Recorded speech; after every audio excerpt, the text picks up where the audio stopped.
Video میں ہم discuss کریں گے قطب الدین ایبک کے بارے میں۔ قطب الدین ایبک خاندان غلاماء کے بانی وسطی ایشیا کے ایک ترک قبیلے میں پیدا ہوئے۔ قطب الدین ایبک کو بچپن ہی میں اغوا کیا گیا اور بحیثیت غلام اسے کئی جگہ پر خرید و فروخت کیا گیا۔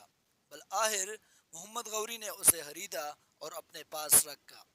قطب الدین ایبک کو ابتدائی طور پر اسے شاہی استبل کا نگران مقرر کیا گیا، پھر ان کی صلاحیتوں کو دیکھتے ہوئے محمد غوری نے اسے فوجی کمانڈر مقرر کیا۔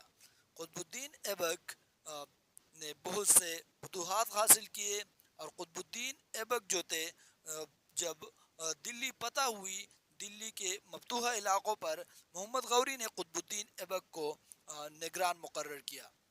جب محمد غوری واپس خراسان چلے گئے تو قطب الدین ایبک کو وہاں کا نگران یعنی وہاں کا وزیر مقرر کیا گیا۔ پھر قطب الدین ایبک نے ان علاقوں پر اپنی کنٹرول مضبوط کی اور قطب الدین ایبک نے وہاں پر اپنی حکومت قائم کی۔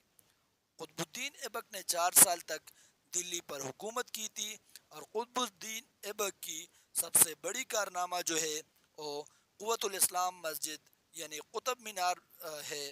قطب مینار کو انہوں نے ڈیزائن کیا اور قطب الدین ایبک پھولو کھیلتے ہوئے گر گئے تھے، ان کی مزار لاہور میں ہے۔